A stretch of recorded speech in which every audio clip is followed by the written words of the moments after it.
Hello, everyone, and welcome to this episode of the OCNJ Local, your podcast for everything happening here in America's greatest family resort. We're your hosts, Dominick Dougherty and Drew Fasy. And we are your local guys.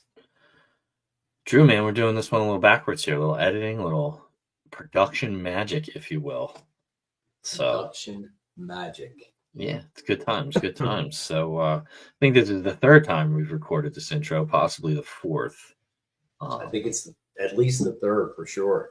Yeah, so let's keep our fingers crossed we got it right. I know the next part, the part that everybody really wants to hear, our interview with one Mr. Eustace Mita is good to go. So we'll put it all together with some magic. We'll be out there for the people. Bam. That's right. That's right. Who did that? Emerald? Was that Emerald? It was Bam?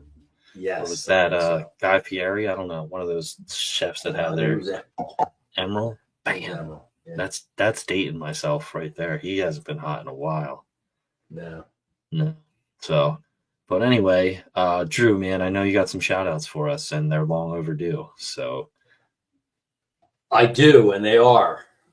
So the first shout out, Dominick, is to the 2024 Citizen of the Year, Bill McGinnity. Bill's the owner, operator, and chef of several restaurants in South Jersey. Locally, he has Cousins Restaurant, the Yacht Club, and No Bill Catering, which if you need a caterer, Bill is awesome and takes care of everything from soup to nuts. Bill's involved in a lot of local charities, including the American Legion and VFW, where he helps feed veterans in need. And he also played an instrumental role during the pandemic with OCNJ Care to help feed local residents, school children, and the elderly in particular. Bill's just a really good guy and well-deserving of Citizen of the Year. So congrats to Bill McGinnity, Citizen of the Year. From a former Citizen of the Year, Drew Fasy. Yes, sir. 10 years ago, actually. Congratulations. 10 years ago, yeah. Wow. So a couple other shout outs that also came out of the Chamber of Commerce yearly awards dinner. Shout out to the outstanding new businesses, Kilwins, Doozy's Place, and Designer Bag Depot. You and I are definitely fan favorites of Kilwins, right? Yeah, it's chains and franchises tend to have a hard time sticking around. I mean, Ron John just closed after a couple of years. Kilwins, though, has left its mark in its first season. They redid the building. It looks beautiful. Yes. And, it's funny to hear people say, like, when you're on the boardwalk or other shop owners say, people are like, oh, yeah. They're like, oh, you have a Kilwins. And people are like, huh? You're like, yeah, Kilwins. It's so good. So, the reputation of Kilwins has preceded itself. And fingers crossed it's going well for everybody. It's open year round, I believe. Yes, it will be open year round daily. Which is a detriment to me because it's only a few blocks away. And their confections and ice cream are out of this world. Their ice cream. I mean, if you want really, really good ice cream, Kilwins. Kilwins ice cream is killer.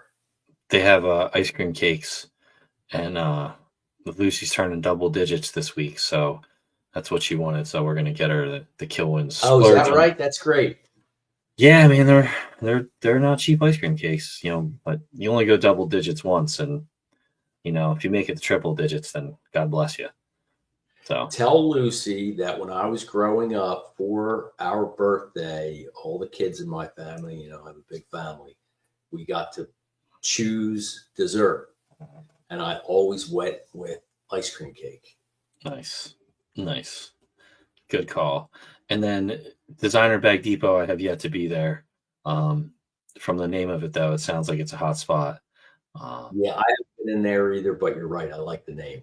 Yeah. Doozy's place I've frequented a couple times. And Yeah.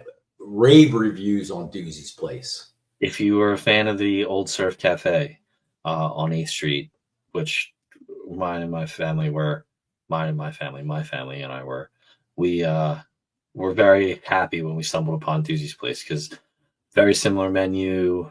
The home fries are the same. You know, a lot of the similar staff there. So Doozy's place is definitely highly recommended. They're open all year round as well too on Friday, Saturday, and Sunday. So check them out if you haven't already. Yeah, and the same, just really great people. Yeah, So, designer Bag Depot is probably a good place to go right now with the holidays coming up. Yeah, Get yourself that last minute get out of jail free card for a couple minute there, man. I may go in there and check it out tomorrow. You should. You're in the doghouse more than your actual dog, so always practice some family harmony. Well deserved, though. Well deserved. The next set of shout outs. His wife is a saint. A saint. Next set of shout outs are the anniversary recognitions. Wallace Hardware celebrating 115 years in Ocean City. Wow. I'm a Wallace guy. Same. Love Wallace Hardware. Great people in there too, man. Everybody in there really, really super nice and super helpful. So 150 years. Congrats to Wallace. And then another favorite of the local guys, Boyer's Market, celebrating 100 years. 100 years of the finest cheesesteaks in Ocean City, among other things. Yes, the chicken tenders are very good. The market's nice, good selection. Check it out. Everything. They're catering. I just ordered trays for our family Christmas party. We order from there every year. They're great. Never disappoint. No invite came to my door. That's all I know. So maybe I'll have some chicken tenders left over for you to go with those wings. Might have to order another tray if you invite me. So congrats to Wallace and Boyers. Yes. Dom, I believe you have a couple shout outs you want to. I do. I want to give a shout out to the Ocean City Intermediate School Chorus and Band for a fantastic winter show. They put on quite a performance here a couple weeks ago. You can tell that the band director and the chorus director really put in a lot of time and hard work with those kids to get them to perform at a super high level. So shout out to them and their great performance. Looking forward to a spring show if we have one. And thank you to the band and chorus directors for taking the time to work with the kids. And my other shout out is to my buddy Vince. May he rest in peace if he ever worked out at the community center early in the mornings. Vince, he was a great guy, always an inspiration to everyone there, working out, working hard. And, may he rest in peace and, love and prayers for him, for his family. So, but our condolences to his family. Yeah, so that was a tough one. Tough week here. Tough week, man, between, the drones and all kinds of other stuff. It's been a wild one here in South Jersey as we approach 2025. 2024 is not letting go. But there is some positive things going on still in Ocean City around the holidays. We still have festive Fridays on the Avenue from 4 to 7. You have Santa in the downtown on Saturday and Sunday, 9 to 11 a.m. You have the horse and carriage rides, 12 to 3. You have photos with Santa from 12 to 3. Then, of course, we have first night, New Year's Eve, 4 to 12. You need to get your buttons if they're not already sold out. Did you get your button to go to the observatory, Dom? The observatory is going to be open? I believe so. I believe it's open every year for first night. No way. I will go get a button somehow to go to Check it that. first. Don't buy the button and then come back to me and say I bought the button and the Well, observatory's closed. I'll get my money back from you. Don't you worry. I know where you live. Um, Have you ever and been in it? Have you ever yes, used it? yeah, it's It is a really cool experience if you get a chance to go in there and use it. I got to very, use it one time. It's the only time I've ever seen it open, and I got to go. It was pretty you cool. know, let's meet there and really get a good shot of a drone. Maybe. It's a good idea, right? Well, you know what? We will be able to get a close up of. I shouldn't say you will be able to. Whoa. I'm way speculating here with that comment. So I'm going to retract that one from the record and say, you know, something you may be able to get a pretty good view of from that observatory at some point would be Icona in Wonderland. Because it would be built right across the street if approved. If all this fun stuff happens, that's discussed here in our next segment with the chairman and CEO of Icona Resorts and Christovis Builders, Eustace Mita. Let's get at it. Unless you live under a rock in the South Jersey, Philadelphia area, you all know by Greater now. Delaware Valley. Yeah, right. You all know by now that Eustace Mita recently proposed his vision for the future of the property at 600 Boardwalk. And when we come back, he's going to sit down with us and answer some questions about his vision and, some other questions that no one's ever asked him before. And I know that because I already recorded this. So, so stick around and, get to hear the inside scoop on the future of 600 Boardwalk. We'll be right back.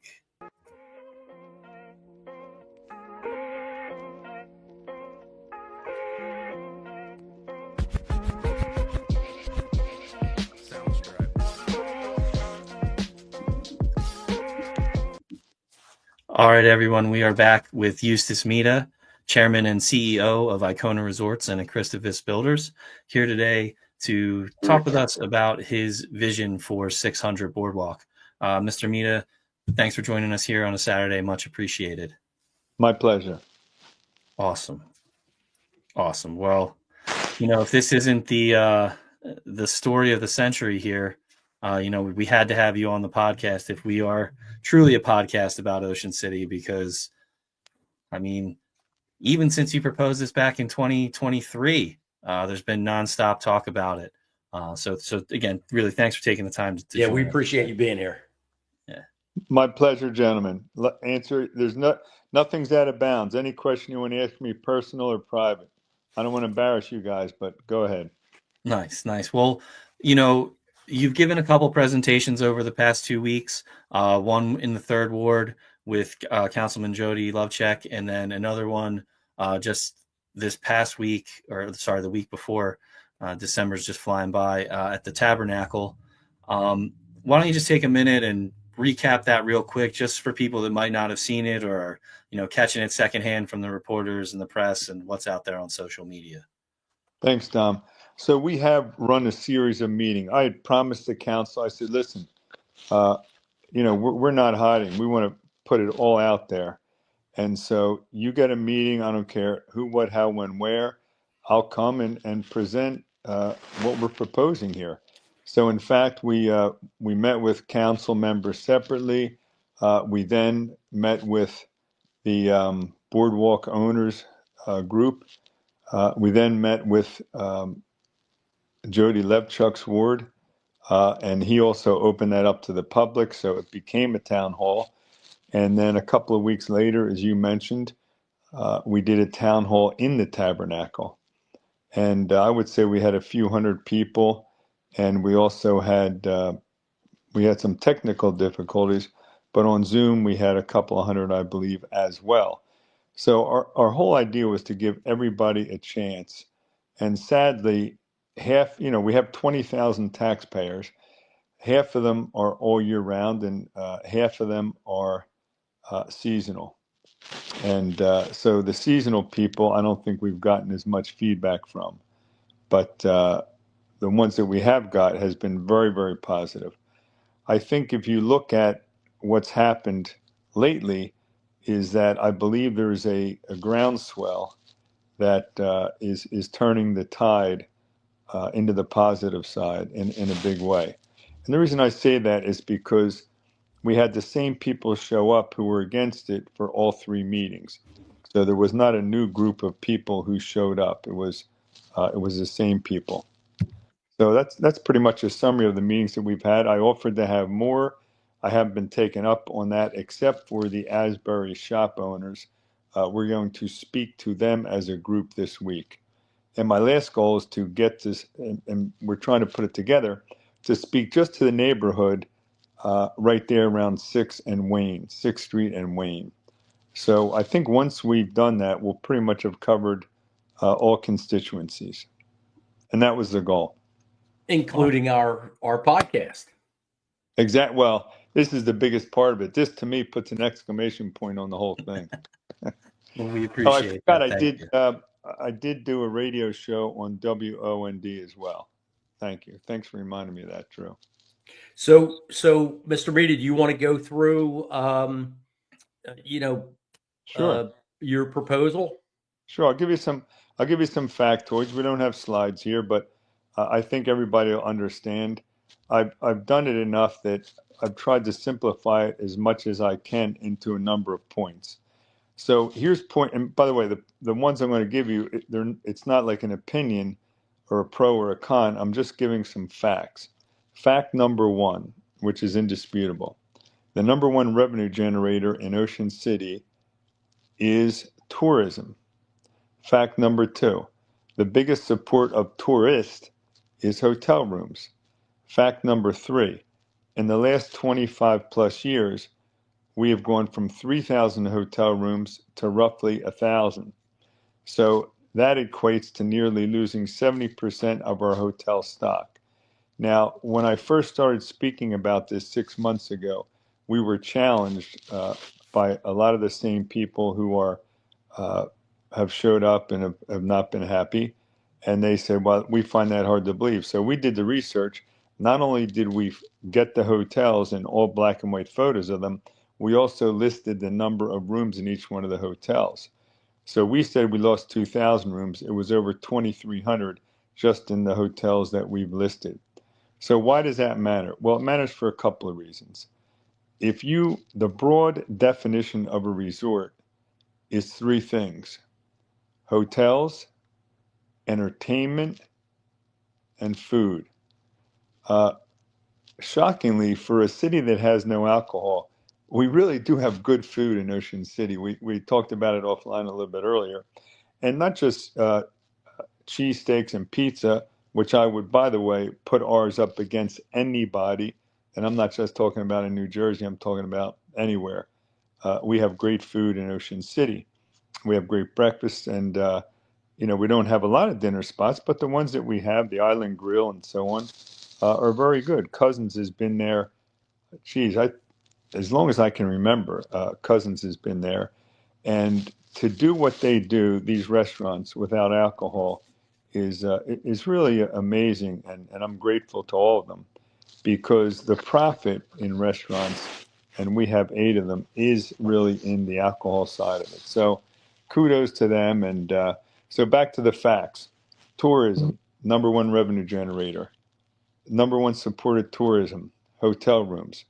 Now, thirdly, we've lost them so gradually that we're dying and we think we're living because it's happening so slowly. The fact of the matter is, why this is so important is, yes, we're a huge rental operation in Ocean City. We always have been, duplexes, triplexes, and so on. But that is a different customer. That's a different guest, as is the Airbnb guest. Because when you go into them, first of all, you're limited from Saturday to Saturday, which kind of wipes out half a Saturday for our retailers, because you have half the people coming in and half the people leaving. And then, besides that, those are the people, when they come into these homes, who go to ShopRite, who go to Acme and Giant and so on and so forth. They stock up for the week, so they're not spending out on the boardwalk and on Asbury Avenue like we would like them to.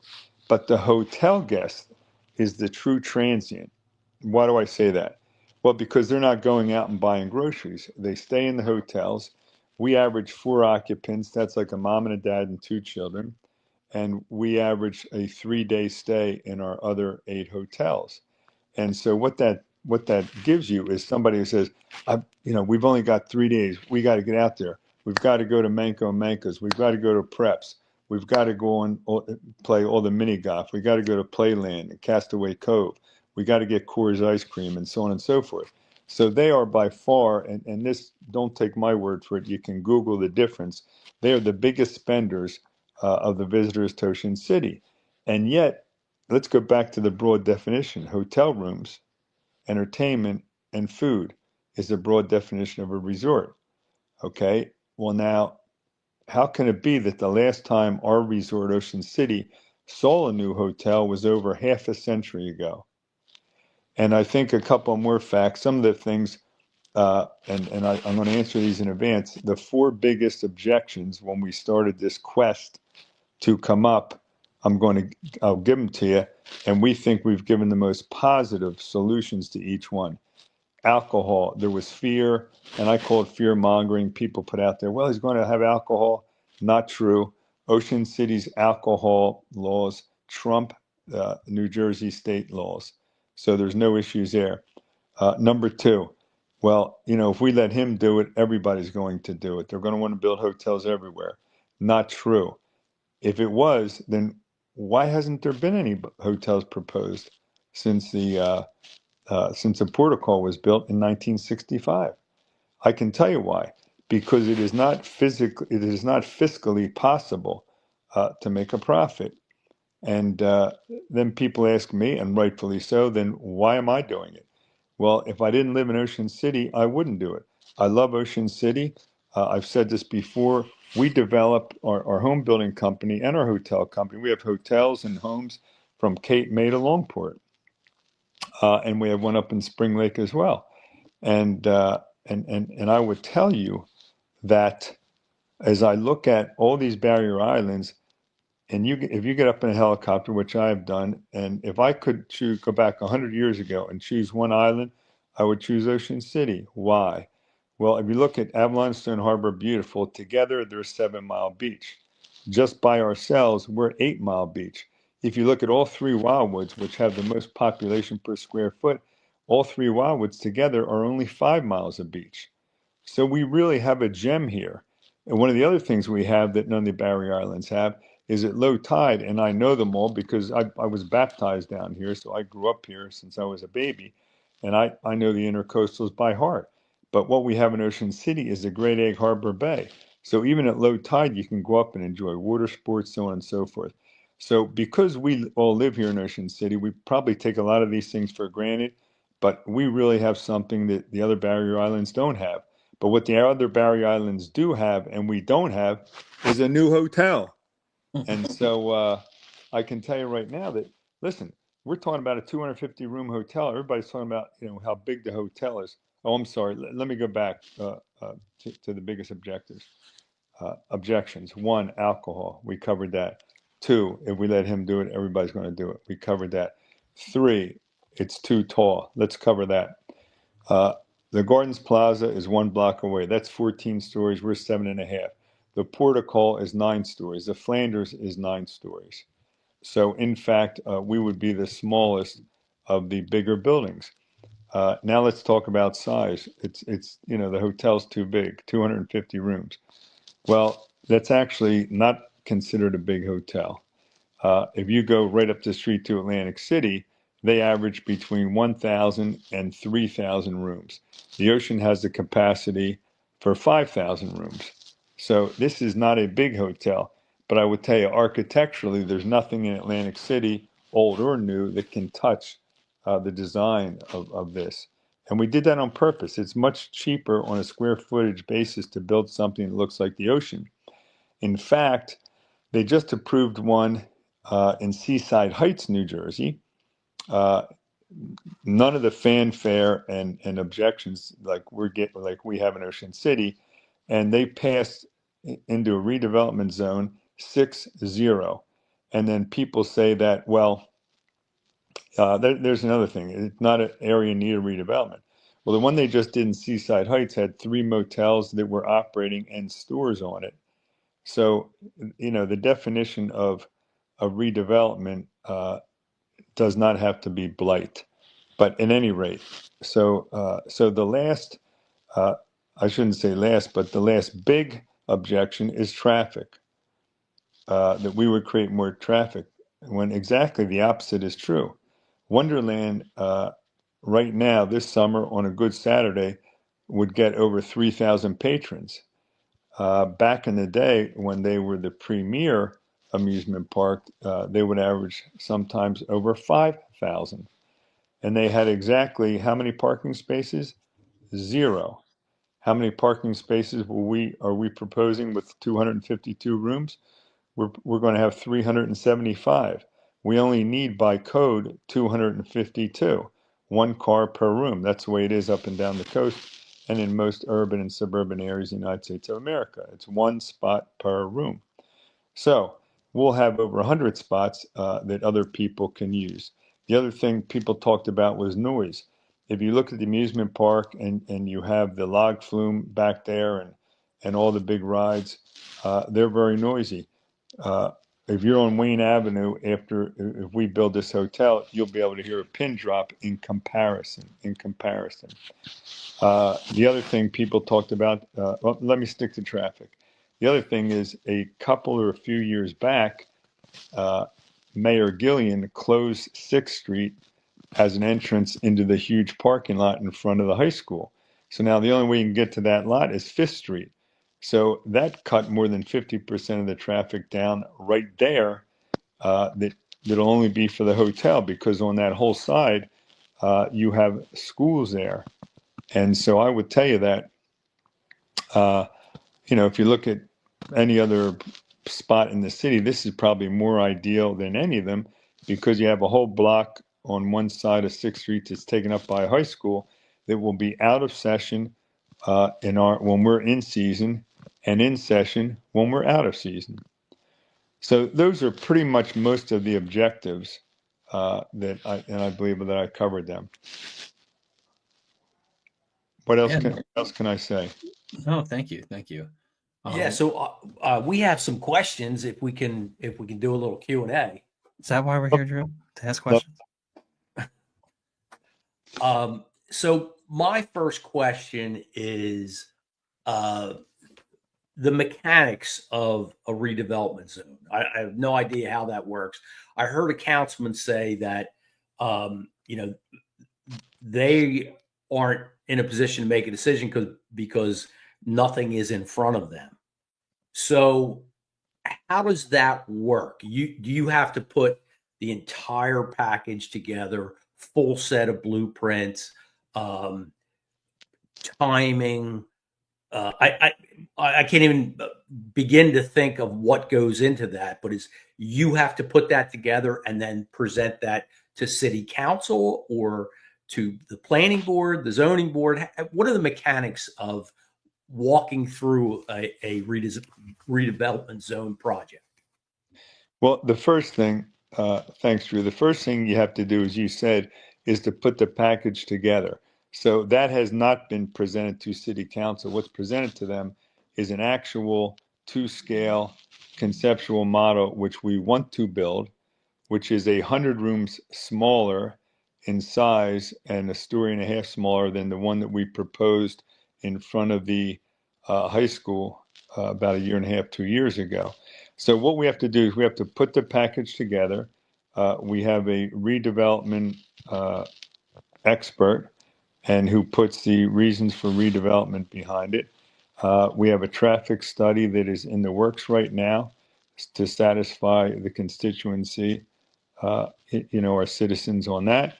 And we also have a shade study being done to satisfy the constituents on that. That will all be part of the package. We then present that entire package to full city council and put it to a vote. And if they vote in favor of the redevelopment, then that package also goes to zoning and planning for their stamp of approval. And then you have to get the permits from the state, from the DEP. You have to get CAFRA permits, and then you have to get local building permits also from the from Ocean City, the municipality. So the council vote, that's a simple majority, That's a simple. four votes. That's a simple majority, correct. So I believe there's 7 members. You have to have 4 in favor. Okay. And I'll tell you, Drew, and I mean this objectively. Listen, we've built all over the country, and I look at something. I can see why people would object to it, but given where we are as a city in Ocean City, I say this unabashedly. I can't see why anybody would object to it. Could I see them objecting if we had alcohol? Yes. Could I see them objecting if we increase the traffic? Yes. Could I see them objecting if we were breaking the height in Ocean City? Yes.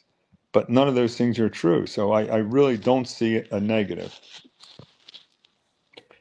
So if I may, part B of that question is, or B and C, if you don't mind. So part B is, do you have an idea of timing for putting the package together to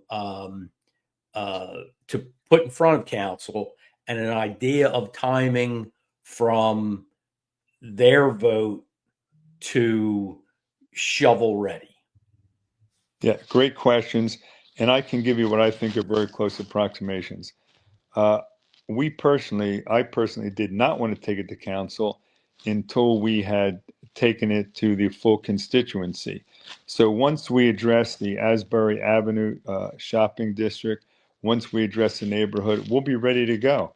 And let's say it's, pretty much we have Christmas coming up. So let's say December's shot. We'll present next week to the Asbury Avenue shopping district. So then what we have left is we want to get it to the neighborhood. So I'd say that's probably January. And then we'd look to bring it in front of council in the March, April timeline. If we get the yes from them, then we can go to work very, very quickly in getting our construction drawings in line. We do a lot of work with the DEP, as you can imagine, because everything we do is on the beach from Cape May to Spring Lake. So we're very familiar with DEP and CAFRA and the process, and they're very familiar with us.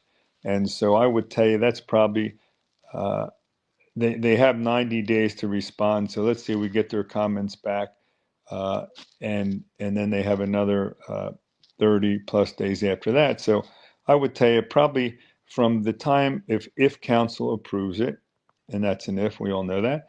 But if they did, we're 6 months to getting our CAFRA DEP permits.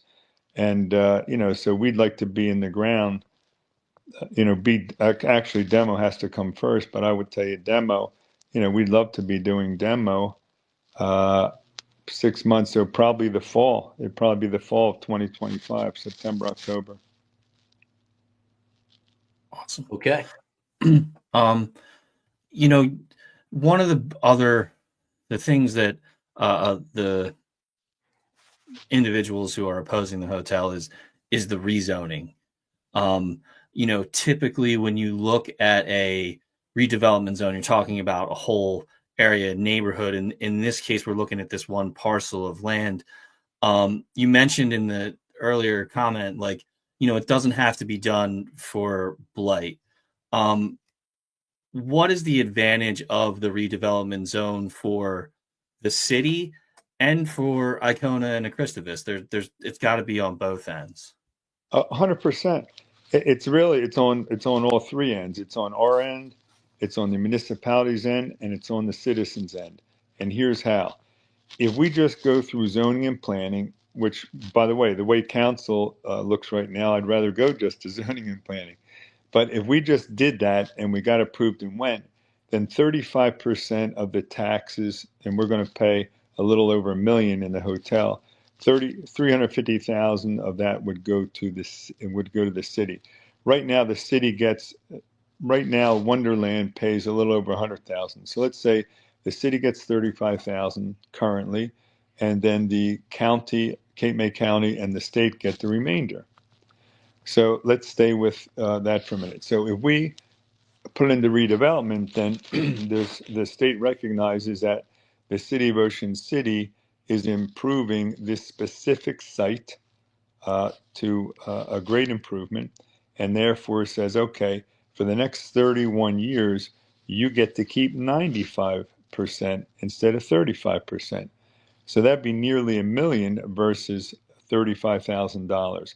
And I don't have to tell you guys when I talk about these other cities, and I talked about why I think our Barrier Island is has the best potential because of its size and its location, and our Great Egg Harbor Bay. But also, listen, we're paving half roads. I can't think of any other municipality that does that. Would $1 million a year make a dent enough to pave the other half of these roads, on the block by block basis that they've been doing it? Absolutely it would. Absolutely it would. Maybe So they that's could a huge stop advantage. paving 8th Street. They've paved my street like 100 times since I've lived here for the past 10 years. But Where are you on 8th, Dom? I'm on 8th, and they've paved 8th Street and Bay Avenue and West Avenue over and over and over again. So maybe the $1 million can go to actually fix it. Yeah, exactly. It's so frustrating. Yeah. And, since I'm a hometown boy, but we have hotels in these other locations, every time I drive back to Ocean City every night when I come home, I'm like, hey, why can't we do this? Why can't we do that? Why aren't we doing this? We have twice the tax base that they have. So that would be a great advantage. So that's the advantage to the city. But what's the advantage to the citizenry? Well, it's just what I said. It's paved roads. And not just roads, it's all infrastructure. It's all infrastructure items. So we as residents benefit greatly. How else do we as residents benefit? Well, the higher your commerce base is, the lower your tax base is on your homes. Like, we'll pay less in tax in the majority of the municipalities because we have more commerce than they do. We have far, far more commerce than Avalon and Stone Harbor put together. It's the same with Diamond Beach. In Diamond Beach, we literally have zero commerce. Cape May, yes, has commerce. But again, so there's the benefit to us as residents, keeps our taxes low. Now, the benefit to a Christovess and Icona is also very clear. Expediency. We can save years with an S on it by putting this into a redevelopment zone because we get, we'll get expedited treatment in DEP and CAFRA because they look at it as a redevelopment zone goes into a different pile than a regular zone. So, for economic reasons, they want to get it back to Ocean City quicker. So it's an expediency thing. And I say this tongue in cheek because I'm in great health, and I know I don't look at Dom and Drew, but I turned 70 in August. So, I've got to get on the move here. One advantage we have at a Christovest is, we're really never looking for anything. Everything's zoned the way it's zoned. And so, you demolish a house and you're going to get permits and then you build the house. Commerce is much different. But those are the advantages of redevelopment. Everybody wins. Is there any, you mentioned the tax incentives for the city. Are there tax incentives for Icona to build in this area, or is that, just kind of Dominic, more for the city? I'm so glad you asked me that. I just thought after all these meetings I've had, nobody has even asked me that. So thank you for that. The answer is zero. We get zero tax benefits, and we're not applying for. Usually, when a developer comes to town, of course we live in town, but when a developer comes to town, he or she is looking for incentives from the city. Like if I built a hotel today in the city of Philadelphia, I get a 10-year tax abatement. So I pay zero taxes. But here, what we're talking about, we could have applied for it, but we're not. We're going to pay full tax from day one. So thank you for that question. To continue on with the timing aspect of it. So let's say demolition starts October 1 of 2025. Between demolition and full construction to doors opening, do you have a sense of what that timing will be? We do. We have our own Gantt chart, and we estimate 24 months to ribbon cutting, from the day demo starts to cutting the ribbon. And when I say cut the ribbon, I mean we'll have the governor here. Depending, I think we can probably even get the president of the United States here. So it's Do going to it. be a big deal. Mr. Mita, Yes. one request. Yes. It takes two people to hold that ribbon, one on either end. Sold. Dominick and Drew. D&D. We have you on record now. I know. And then listen, cheesesteaks for everybody afterwards, but we're not gonna say where. We'll just say every store is going to get a chance to present their cheesesteaks, and part of the ribbon cutting, we're going to vote on best cheesesteak in Ocean City and best pizza. So it's going to be a very, very intense day.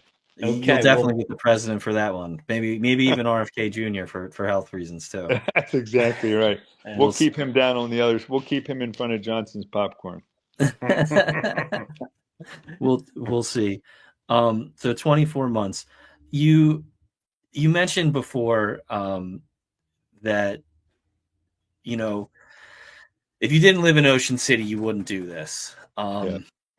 You mentioned in your tabernacle presentation that the reason for you're not really fearing competition or anyone else that wants to do this is that it's not a profitable business. So my question is you just mentioned you turned 70 in August. You've got 18 grandkids. You've got 8 hotels. You've got everything that anyone could want in the world. How come now? How come Wonderland? How come you see that you're so passionate about this project, this hotel in this spot? I'll tell you, Dom, all kidding aside, you're asking great questions, and I'm glad this is coming up. You're absolutely right. Anything anybody could want materially, I have. If I had, $3 billion in cash in the bank right now, and I would be living exactly where I am in Ocean City, doing exactly what I'm doing. And so why now? My wife asked me the same question, but she does know the answer. It's because I love to build. I love to improve things. Like I said, I can't help myself. When I drive in to 34th Street, I keep thinking to myself, if it's at night, I look at the trees and say, darn, why can't we trim those trees? Or, they're black pines, which are invasive, and the DEP doesn't want them. I'm thinking, why don't we just trim those trees down? Why does the Sea Spray have a chain link fence around it? Why can't we get 32 people? So I'm always asking myself these questions because I have a passion to improve beauty. One thing I realized when growing up down the shore, I mentioned this before, and I don't like to emphasize it, but we had a bit of a violent upbringing. My father had he was an alcoholic, and my place of peace as a kid was the shore, and that's never left me. It's never left me. And I love to build. When I drive around, you drive around and you look at the homes that a Christovest builds versus anybody else. And I'm not saying, listen, we have good builders and architects. And I would tell you that most builders have a profit margin of like 20%. I don't think we've ever gotten over 10% because we put so much into our buildings. But we have a philosophy at Icona and at Christovest. I call it the forever concept. We build our houses so hard. We were one of the first ones that I know of that would strap all 3, bolt all floors together, and now strap first floor, second floor, third floor. Because when you build a house and you get these nor'easters, because 99% of what we do is on the beach, which is where you get the most wind. If we didn't build them the way we do, and I use my own case in point, when I moved into our first house on Wesley, a wind came along and I felt I was in the Wizard of Oz, like Annie M taking the building off the foundation. But the way we build them now, you can hear a pin drop in the biggest storm of storms because we overbuild everything. And that's why our profit margin is about half of most builder developers. But then again, if you look at the style of our house, I call it Old Seashore, Nantucket, whatever you want to call it. Uh, it looked good 50 years from now, and it'll look good, or 50 years ago, and it'll look good 50 years from now. So I think they'll redo them, but I believe the majority of our homes will not be tear downs. So it's just, I'm just super passionate about it. And I think to myself, I look at these statistics, I look at how we are killing our number one revenue generator, which is tourism. Don't take my word for it. Ask the Asbury Avenue merchants what their revenues have looked like going back 10 years. And I think you'll see the same thing. So I think this could be a huge revival, not just for tourism, but put a great spotlight on our city, uh, as a city that is really ahead of the game, as a city that is looking to stay ahead of the curve and create an environment where the retail stores can not just survive on the boardwalk in Asbury, but where they can thrive. And so if somebody, if we don't do it, again, half a century ago, look at Flanders. Flanders is our only landmark hotel, one. And that was built over 100 years ago. And back then, they didn't put balconies on hotels. And so, I just think that this is what Ocean City deserves. I mean, it's not going to, you said it, Dominic, it's not going to change my lifestyle. In fact, it adds more risk to my lifestyle because, I'm not big on debt. And, it would actually create more risk. So whatever happens, happens. So it's you mentioned the Flanders. It's to me, it's a little ironic. Um, I don't know if you knew this, but if you watched our podcast, you would know because we did a show on this. But the Flanders was built in 1923 after the what is now the Ben Franklin Bridge was opened, and one or two grand style hotels were built in Atlantic City, and Ocean City, the powers that be, the Chamber of Commerce and the city officials were concerned that they would be losing tourism if they didn't build a grand hotel. So it wasn't a developer who built the Flanders. It was really the Chamber of Commerce and the local business people and local residents who built the Flanders to improve tourism. I find it ironic. It really is. And thank you for that, Drew. I was not aware of that, but I wish more people were. I think we should redo that podcast and get it out there because this is what we should be doing now. Open arms. Hey, if I didn't do it and somebody else wanted to do it, I'd be out there stumping for them the same as I am for Icona. We need it. We absolutely need it. I mean, the statistics show it. And that's why I say I can't think of a negative. And we need on the north side, if you talk to Chuck Bangle, he would tell you one of our companies called Caritas, my partner who's president of that company is Jody Arena.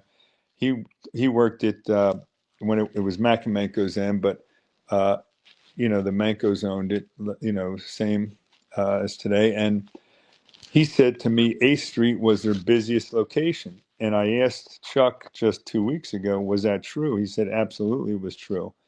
That was by far even though it was their smallest, it was their busiest because that end of the boardwalk, it is now their least busiest. So we need a landmark piece to anchor the north side of our boardwalk, for the benefit of everybody.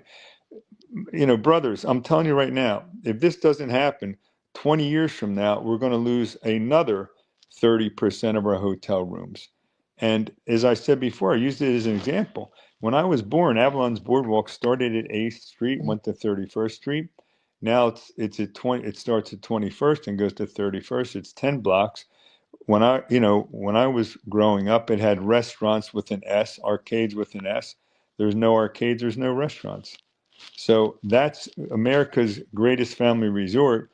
If we keep going, is going to be just another beautiful seaside bedroom community. So two things. Number one was I wasn't stumping for Icona. I was stumping for our podcast. I know, but you should be stumping for Icona. I'm a little disappointed, Drew. Well, that's why we're talking, right? And the second thing is Jody Arena took my sister to her senior prom. Uh-oh. I know When I you shouldn't have said that mentioned that. name, yeah, Jody That Arena is a took my younger riot. sister to the Mount St. Joseph's Academy senior prom. Get out. He told me he was a bit of a stud, Drew. I didn't believe it up until now. So I hope he treated your sister right. I think he did. I think they're still friends. Yeah, Yeah, he's a gentleman. Joe's a yeah. gentleman. And He's I a great. remember Jody working at Manco and Manco's during that time. Do you really? Yeah, absolutely. Oh, that's great. He'll be glad to hear that. So, as you can see, even our companies are Ocean City companies. I'll give you another factoid. So, the president of our commercial construction company, Caritas, is Jody Arena, born and raised Ocean City boy, Mac and Manco. And then also in a Christovess, our managing director, Angelo Camano, Ocean City High School grad. And we have another 5 supervisors and project managers. They're all Ocean City grads. I'm a huge supporter. I mean, they're just great people. We have wonderful camaraderie, wonderful teams. We work hand in hand with Interiors by Joanne, Samantha Curry, who is, she runs that. That's her business there. And I got to tell you, she's also an Ocean City grad, same class as Angelo. We have Jeff Giroud, who graduated in the same class. He's our general manager at Icona Windrift. I'm glad you brought that up, Drew. I didn't even think about it, but all our top people seem to be Ocean City alumni. It's kind of cool. So speaking of which, I wasn't going to bring this up, but because I think you may have heard this already, but my neighbor had this idea quite a while ago, Kathy, and I wanted to give her a shout out and ask you. So Ocean City High School is a great school, has great sports programs. It's got an engineering track. It's got a state of the art television studio and radio studio. It's got an observatory. It's got a lot of great features. But being in a resort, one of the things that it does not have is a hospitality track. Would that be something that you would consider kind of partnering with the school district to help and maybe have the kids do some coursework or whatever in the hotel and learn hospitality? Drew, I knew somebody brought that up. I don't know Kathy, but it was probably her. And not only would we be up for it, we would promote it like you can't believe. All they'd have to do is walk across the street. And if you look at the great programs, you have Colgate, which is, Ivy League school. That has one of the great programs. 3 of our top general managers have we put them through Colgate. We have people from Johnson and Wales, another great hospitality program. So we would not only welcome that, we think it would be a great bonus to Ocean City High and a bonus to us and all of hospitality in Ocean City. So we would pursue that 100%. Yeah, it always struck me that the high school being located in a tourist location didn't offer any hospitality courses. Agree. So yeah, Agree. yeah. And I Yeah. can't. I agreed with her, but I can't take credit. That was Kathy's We'll Kathy's give her the brainchild. we'll give her the credit, but you can believe we're going to pursue it 100%. Great, great. Like you said that you mentioned Maco Manco, their 8th Street location is now their least busiest when it was once their most popular. You can kind of contribute that to the, I want to be as gentle here as I can, the downward progression, if you will, Yeah. or the state of Wonderland before it became, before it shut down this winter. And I think another one of the objections that a lot of people are giving are, we need something to anchor that end of the boardwalk. We need something that's going to make people want to come down there. And they're kind of in the opposite camp as you, where they say, attractions support hotels, hotels don't support attractions. How do you see the hotel what is your vision for the hotel being that anchor point? Because it is really the last spot there before unless it's before noon and you're going to get donuts at Brown's. There's really not much of a reason to head and we're going to dinner at O's. There's not a big draw to that end of the boardwalk. What's your vision for Icona as that anchor point? Well, that's exactly right, Dominic. And you said that they argue that hotels don't support attractions. Attractions support hotels. Oh man, we were doing so good, Drew.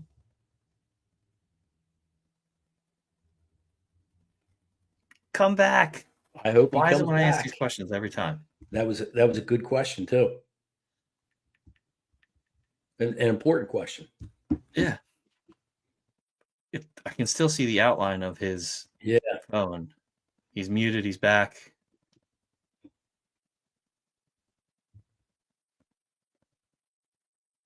Come back, Eustace. It's the drones, Drew. It's the drones. I think it is the drones. The aliens are messing with us again, Tom. Or the Chinese, or the military-industrial complex, or the Biden administration. Listen, you're throwing a lot of shade here. Why don't you text Eustace, see if he can? Yep, good. He's going to drop out and drop back in. I was just simply parroting all or some of the conspiracy theories on social media. All right. Okay, here we go. How's that? We're back. We're back. Whew. You know what? A phone call came in, and it knocked off my screen and my sound. Oh, But I started to say that you had mentioned, Dominic, that the people say, well, it's the attractions that support the hotels. It's not hotels that support the attractions. And I'd say it's both true. It's both true. Hotel rooms are where the tourists come to. And if you talk to the residents of Ocean City, and we're all honest with each other, how many times do we really go up to the boardwalk? Very, very few. We're not the ones who support it because we keep saying, well, we have all summer to go. And then Labor Day comes and you say, well, we'll get there next year. But, other than the staples, whether it's Ocean City Coffee Company or something like that. But so what I would say to them is we're keeping the Ferris wheel, although Scott Simpson had said, and he might be right, I can't tell yet. He said you may be able to buy a new Ferris wheel for what it would cost the millions to move it and restart it. So, we'll look at that, but it would have to be the same size. We would not buy a smaller one. And so we'll have the Ferris wheel, we're going to have the carousel, which now that I've dug into it, not only is the carousel an antique, there was very few of them made by Philadelphia Toboggan Company in that era. And it's a treasure. It's a very, very nice treasure. And that'll cost about $1.5 million to redo. And in fact, that will take 24 months to do that. So we're going to start that very soon, no matter what, even if we didn't, get the hotel. But I think that alone, when you look at the lights, the way it used to be lit up and blink, which was really cool in concentric circles, that first wheel, that the lights alone are over $500,000 to get it lit back up. But that alone, Drew and Dominic, would make people walk down there to see what's going on. Don't forget, we're going to have 10 to 12 retail stores there. So when they get down there, there'll be retail stores, arcade. We certainly want an arcade in there, which I think the only other, not the only other, but the closest arcade is back on 12th Street, Jilly's. right. You got Hollywood Arcade on 8th Street too. Okay, where is that? Where is that, Tom? That's on 8th Street, in between the Fudge Kitchen and the Shirt Shack. Okay, good. So at any rate, I mean, that's the game plan to get them down there. And I do think that the Ferris wheel is a big enough draw. I do think the carousel is a big enough draw. Curiosity alone is a big enough draw. And then I always ask the question, Dom and Drew, I say, hey, if you have a better idea, let me know. And I've also said, which, you won't hear a developer, hey, if this is such a great deal for me, if there's a better idea in Ocean City, I'll sell it at the appraised value tomorrow. But I haven't heard, I had a lot of bluster and, well, we'll buy it. But, the meetings have come and gone, and I haven't seen so much as an email on it. So again, There's certainly nobody behind us buying a hotel, and I don't see anybody behind us buying the site. And you look at Bain de Soleil, it's been approved for a couple of decades, and still there's been no takers on that site. And the developer himself, can't make the numbers work, which is why he hasn't gone vertical on it. So the So, boogeyman of having all these hotels on the boardwalk, not happening. The boogeyman of people saying, yeah, it's going to look like Ocean City, Maryland. No booze, not happening. So so there you sticking with that idea, and moving on to your retail, your original proposal, you had talked about high end retail like Lululemon, and it sounds like you've shifted that a little bit. And I thought I heard you say in one of the presentations that you'd like to see, for instance, Ocean City Coffee Company. Is that kind of what you like? What's your vision for that? For who you would rent to in those retail spaces? Yeah, I think it'd be more to me. Listen, again, I'm an Ocean City guy, so we throw out ideas because philosophy in our companies is it's not your idea or my idea; it's the best idea. What's the best idea? So I certainly don't have I don't have the market on good ideas, but for me, these are all people I know and they're friends, and yeah. So I'd rather see an Ocean City Coffee Company. I'd rather see Manco or another pizzeria. I'd rather see a great breakfast spot, like Bob's, because or Uncle Bill's or whatever. Because we're not, uh, I don't plan on running any big restaurant operation at Icona, because again, I'd much rather the retail stores have that, and maybe we'll just do weddings like Flanders does. And do you see from a design standpoint that any of those stores would have access from the boardwalk as well as access from the hotel? Oh, absolutely. Yeah. Yeah. Yeah, I see a corridor down the middle. So if you're in the hotel, you can go right into the stores. If you're into the stores, you can come right into the hotel. Yes. And as I said, we're going to have common areas that you don't see in any of the hotels. The Flanders can't do it because they've got, back in the day they could, when you had the saltwater pool. But once they had and there's another thing. If Jim Dwyer didn't do what he did, which was to break that up and into pieces, which became Playland and retail stores, Flanders would not have survived today. That was headed for the wrecking ball, and that Hmm. was only like 30, I think probably 30 years ago. And then if you look at Portical, our last new hotel, built over 60 years ago, there's no there's no common areas for either of those hotels for the boardwalk walkers.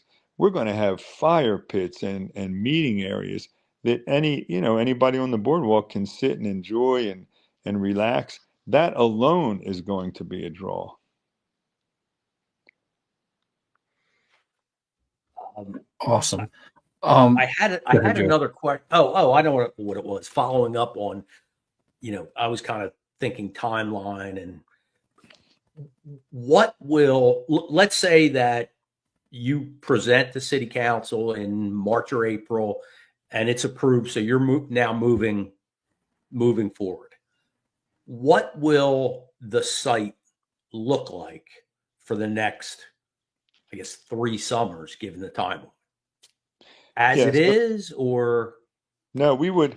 I mean, well, yeah, there'd be nothing operational there. However, we would have, big, beautiful murals of what's coming. So we'd have that on the boardwalk side, we'd have it on Sixth Street, and we'd have it on Wayne. Just do some good looking murals, almost make it look like here. This is each angle. We would. It's going to be expensive, but it'll look great, and we'll have each angle where it is. Like on the north side, where on Sixth Street, we'll have the Ferris wheel. On the south side, we'll show a drawing with the wet boats and the carousel and that type of thing. oh, And that's on Wayne neat. Avenue, the grand entrance. I know that there's a building in New York. It might be Louis Vuitton is under construction, and they have giant Louis Vuitton suitcases as the exterior during construction. Right. So just got my wheels turning. Obviously there's a big concern of what the property will look like for the next 3 years. And I was Sure. quite honestly hoping, I didn't think of your idea, but I was hoping that you were going to have some sort of creative idea to make the property attractive during that time. Yeah, if you look at even our home building sites, they're probably the most attractive you've ever seen. So, just even the little home building sites. So that's something that we continue to hone and think about.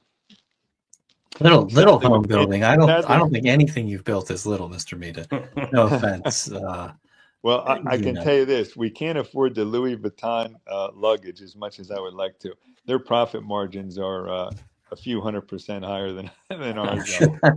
I'm sure. With that said, though, you mentioned before your lower profit margin and your forever concepts. Everything you do build is second to none.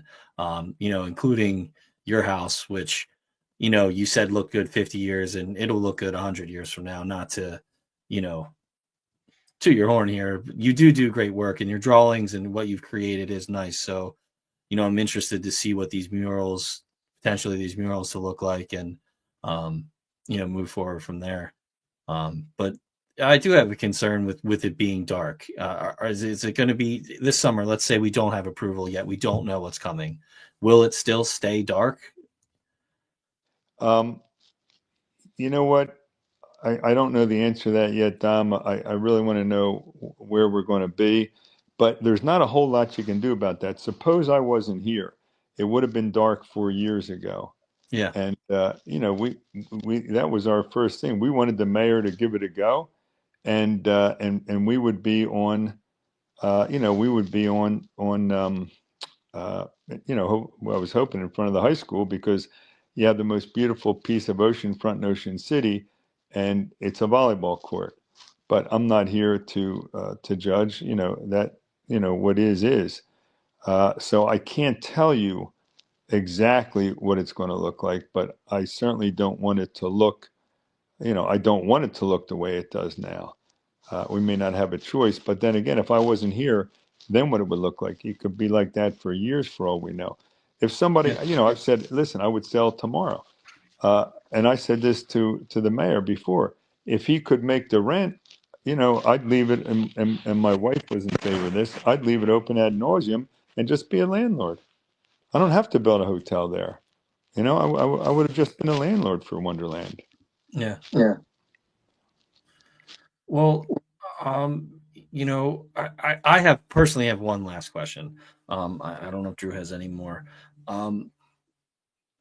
Obviously, this is a big story. This is a big change coming to Ocean City. You've grown up in Ocean City. I've been around Ocean City long enough to know that Ocean City and change, they don't really go together well. And you have these two very divided camps that are emerging. And in recent weeks, their conversations back and forth in their various groups has become petty, snarky and evil. Not evil, I shouldn't say evil. Sorry, they become kind of snarky and rude I and don't back know. and I don't forth know. to We're each getting other. close to that, Dominic. Go ahead. So what is your message to these two different groups here? I'm sure that adds stress to an already stressful situation for you. You're trying to follow your passion. You're trying to do what you believe is best for the city and for you. And, how does this constant bickering back and forth affect you? And what's your message to them? Wow, that is your third great question, Dominic. This is a record on seriously any format I've been interviewed on because nobody asked me and I didn't think about it, but I'm glad you asked me because I do want to answer that. So one thing I like to do, it keeps me, anger to me is a weakness. And so I fight hard against anger. And I would say, let's look to that great philosopher, Rodney King. Can't we all just get along? I don't know if you guys remember that, but that's going Sure. back. I do anyway. Yeah, yeah, Dominic, he wouldn't, but No, I remember. you can Let's jump. Google Rodney King. But so I would say, yeah. So here's how I would answer the contentiousness that's surrounding this.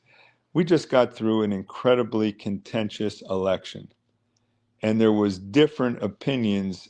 They like to say from left to right, and whatever that is, there is. There was many differing opinions, and there's many other differing points. Uh, it made us. Division, dissension, and despair all come from a place of evil. They do. There's no light and there's no love in that. And I think that this solution to this site is one that I have to tell you has confounded me. That there are so many people against it, particularly when they bring up their objections. We answer the objections that are really, give them an answer that they didn't know, and they still want to fight. Like, it just doesn't make any sense to me at all. And but there's an old saying.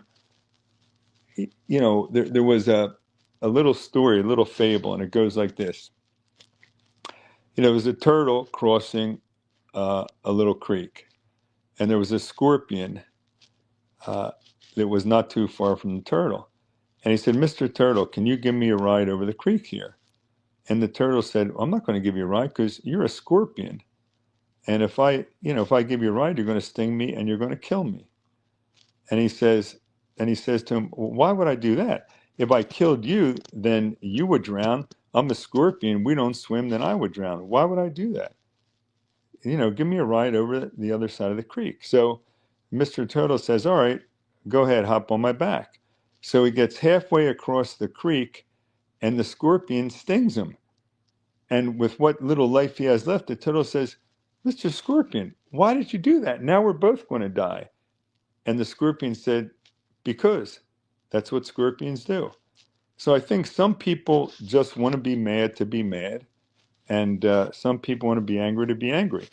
But one solution I have to them, and the presidents, whether they were Democrat or Republican, couldn't say what I'm about to say.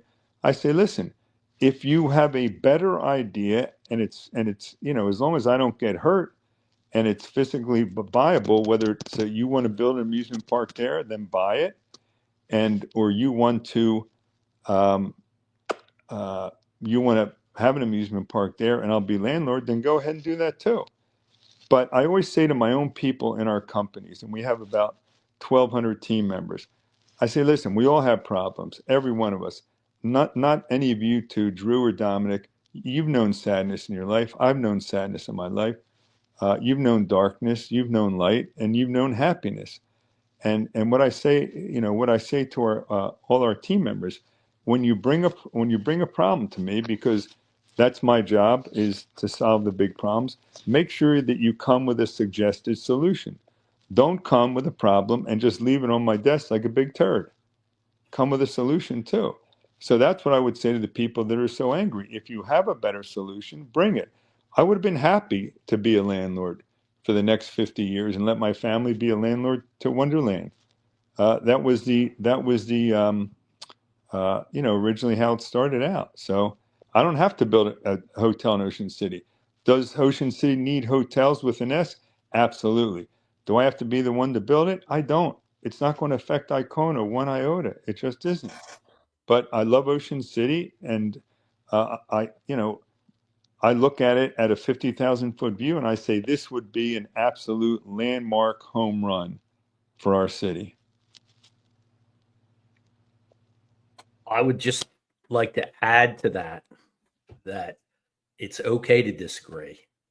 It's okay to have opposing views, uh, but to go on social media and attack others for those views is not okay.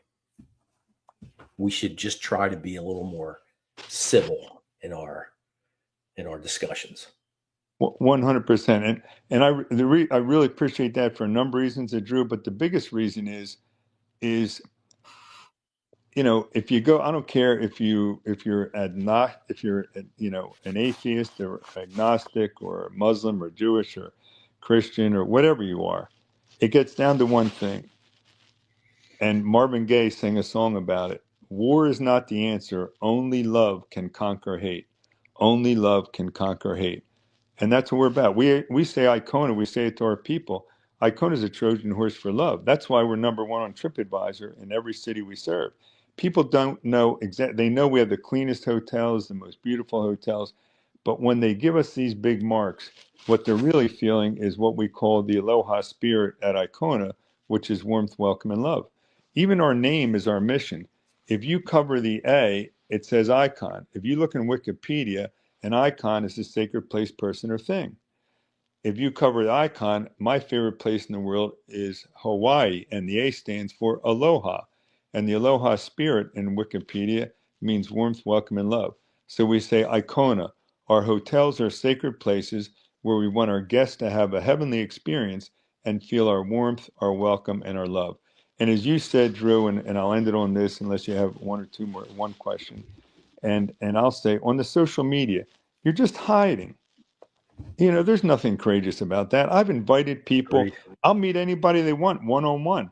There's one guy on there who said he wanted to buy the place. I'm not going to mention his name, but he wanted in one of the public, well, I'll buy it from you. And I have 2 stores. I said, okay, great. You know, come up and, you know, we'll make a deal. So he's been taking shots on me personally, which I think there's no call for, but you know, come up to my face. Don't hide behind social media. And now I come to find out because I did a little research on him. So the 2 stores that he owns happen to be marijuana dispensaries.